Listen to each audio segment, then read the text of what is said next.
welcome all of you for being here. I understand all the circumstances we find ourselves in.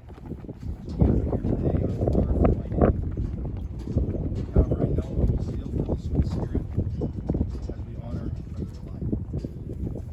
I'm Bishop Miles, Shenandoah Ward, and I am asking Tuckett service. Just prior to this service, the private family viewing, family prayer was offered by Tuckett, Clive's son. Pallbearers and honorary pallbearers are Clive's son, sons-in-law, grandsons, grandsons-in-law, great-grandson, and nephews.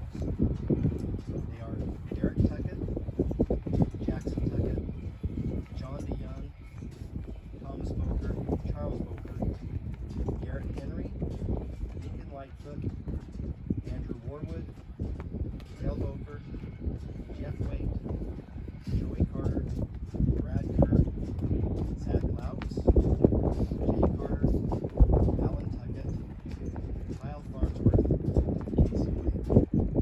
What a legacy for both Clive and Joyce. The program will now proceed as follows. We'll first hear from Alan Godfrey, Clive's close friend, neighbor, and first counselor in Shenandoah Ward Bishopric, followed by a musical selection from Clive's granddaughters. They will be singing I Know That My Redeemer Lives. It will then be my privilege to share some closing remarks.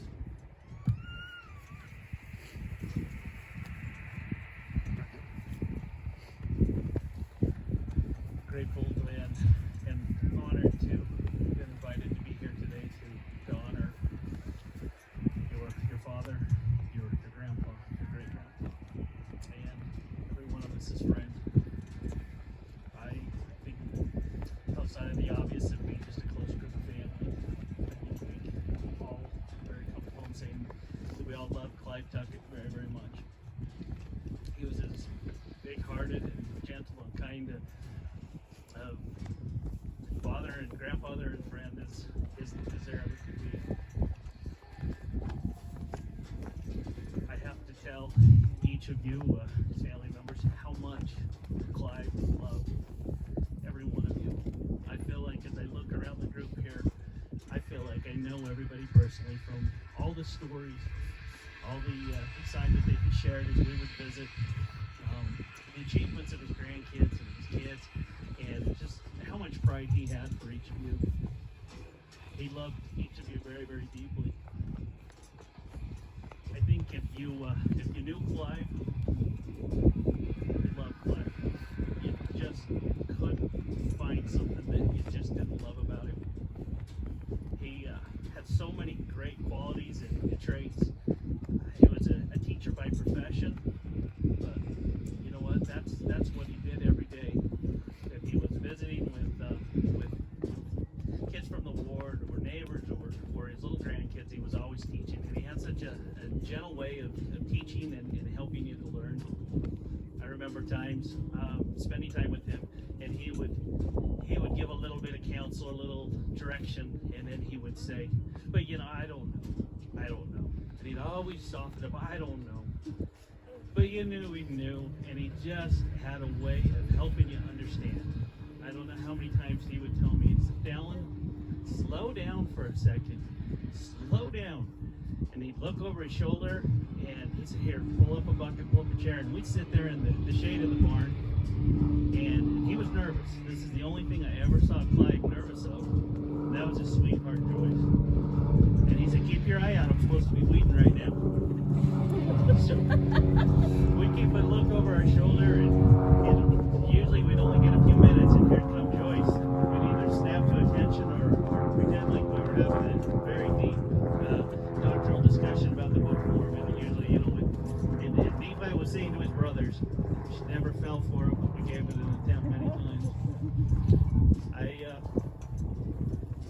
look forward to spending time with him.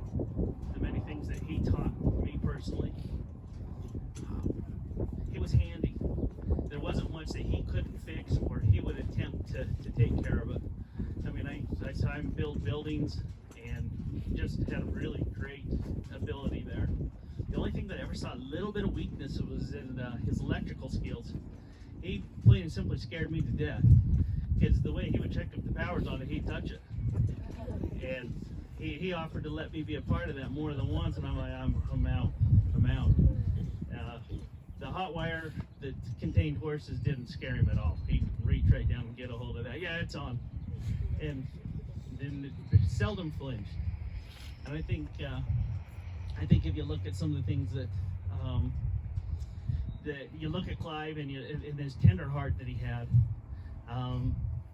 for really anything and everything, with the exception of critters that might make it into his garden, his pride and joy garden. He had no patience for those coons about the time the corn was ready.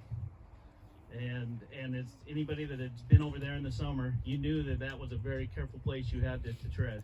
He had all kinds of hot wire strung out with little stakes about 6 inches off the ground, which made for a lot of excitement if you were throwing hay to a horse in the dark and hadn't been there earlier to see that he had hot wire strung out for those coons. Got me more than once. And when I shared that with him, he thought that was great stuff. Skunks. There was a time that he just had skunks living under the haystack. So he got the idea to back the tractor up, and he got some of his irrigation tubes and pipes, and he hooked them to the exhaust on that tractor and put it down in the hole and covered it up. And as I came over, I said, "What are you doing?" He said, "Well, I gotta get rid of this skunk." And it worked. It worked, but that was something that he lived to regret for the next several weeks, if not months. He got it, but it was still there. But as you know, his sense of smell wasn't good. I was in the garage one time, and it smelled terrible. I said, "Clive, something has died in here." "It smells fine. I don't smell a thing." And I said, "Don't trust me."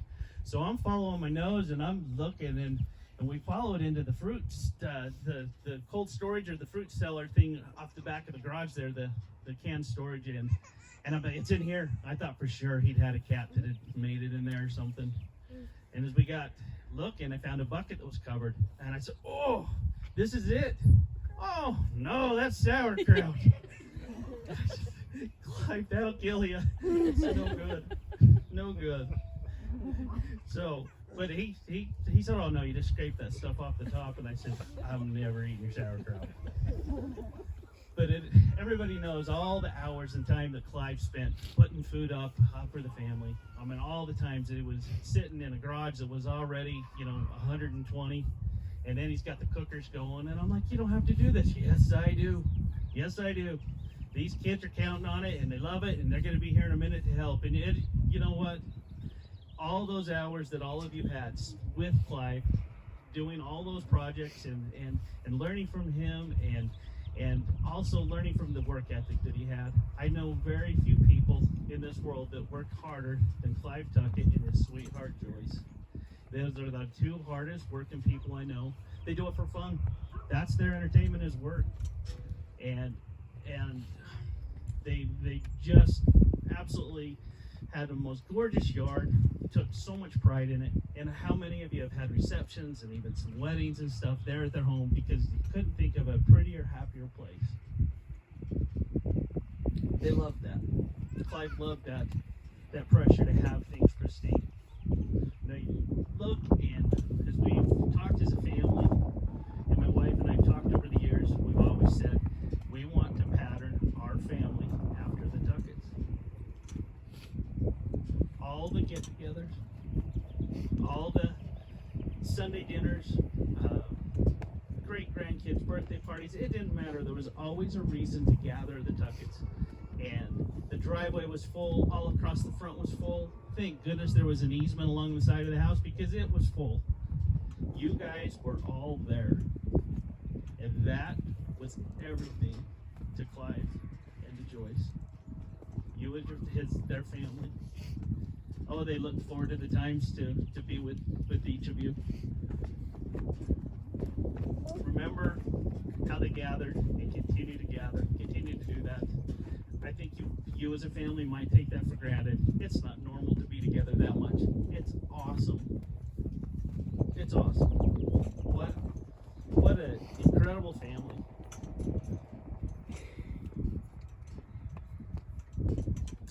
Clive was always up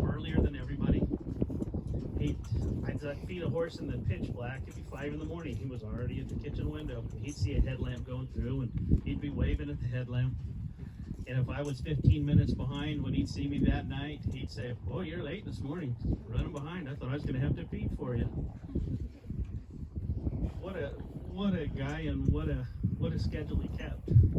I'm grateful that we've had Clive as long as we've had. He has scared me for 20 years. I have felt many times that I needed to take all his ladders and make them disappear.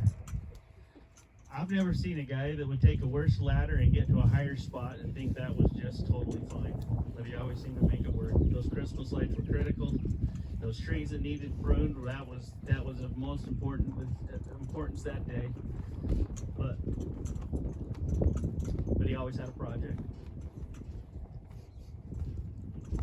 I mentioned the tender heart. I share one quick little story of how he was headed out of town, he and Joyce, and he called me and said, "Keep an eye on the place, will you?" And I said, "You bet." I said, "What do you need?" He goes, "Well, you know what I really need?" He said, "I've got 5 roosters in that new batch of chickens that Joyce has adopted and brought home and told me that I'm going to love and I'm going to feed. And 5 of those are not hens."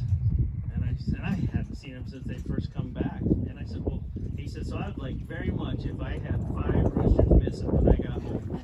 I would love that." So that tender heart, there was nothing he could do about it. So apparently he recognized me as not being as tender-hearted.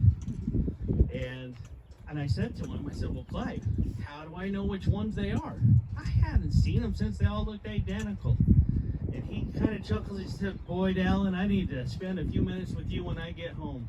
For starters, they're 6 inches taller than everything else in there." So it was kind of I laughed, and boy, he teased me about that for quite some time, about the not knowing the difference between a hen and a rooster. I now do. I appreciate his help there. I probably shared just a couple little ideas, and maybe I'm getting along at this point. There was so much as I sat and I took some notes and looked at some of the things I'd learned and some of the experiences I'd had. I ended up with page after page. I thought that the only way to do this would be maybe the things that came to mind as I stood here this afternoon and had the opportunity to talk about your dad and your grandpa. I want you to know that your dad and your grandpa had a testimony of Jesus Christ. He strengthened a lot of testimonies. The young men in our ward, as the last little while, have brought sacrament to him on Sundays. Absolutely look forward to going to the Tucketts. They love going to the Tucketts. And keep in mind, they have a lot of places that they go. That's their favorite. They love being in the Tuckett home. They love your parents. They love your grandparents. And Clive was always teaching them, always made them feel good about themselves. Clive knew why he was here. He knew what his purpose was. And we all know where Clive is today.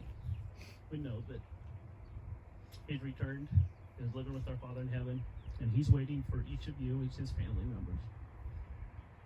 I know that his greatest wish would be have no empty seats and a celestial kingdom with him.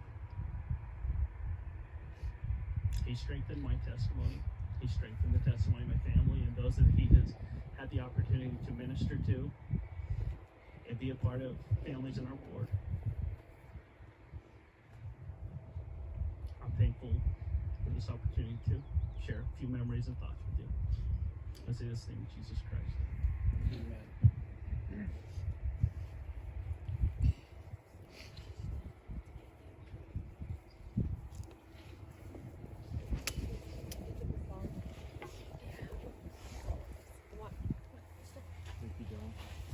Let's do altos here, sopranos here.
stories there. I hadn't heard about Clive, and so it's always good to get to know somebody even a little bit better each and every time that we speak. So I'm grateful for those experiences down there.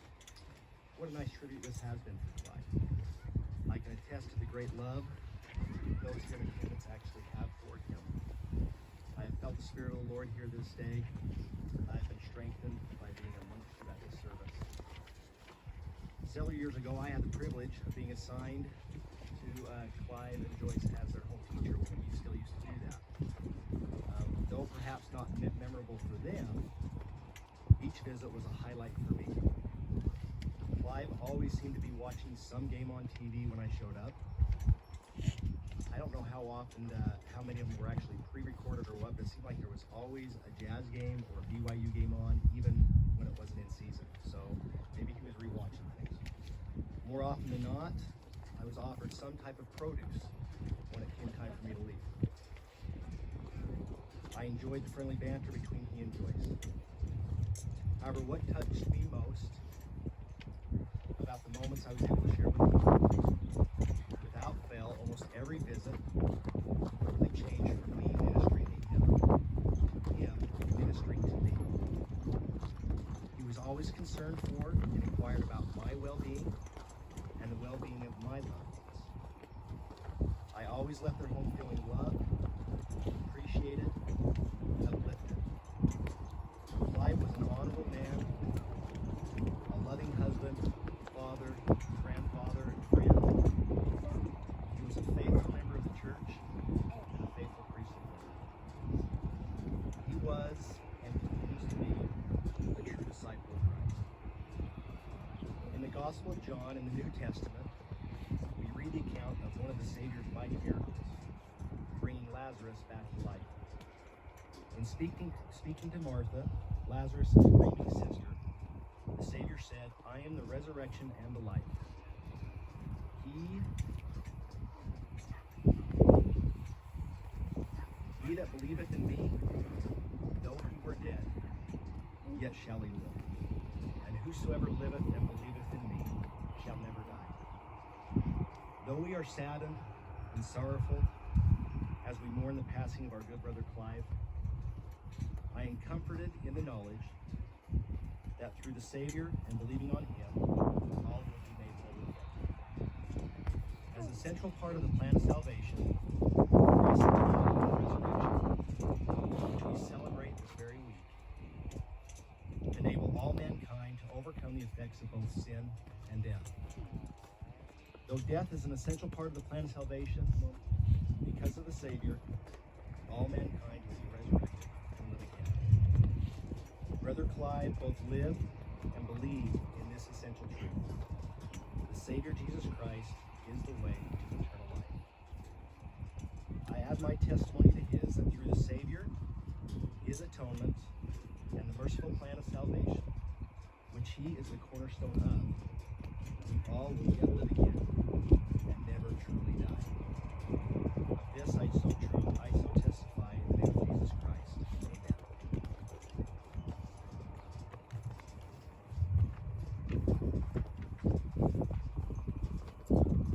The dedicatory prayer will now be offered by Jeffrey Waite, Clive's son-in-law. After the prayer, we will be honored to have VFW perform military honors.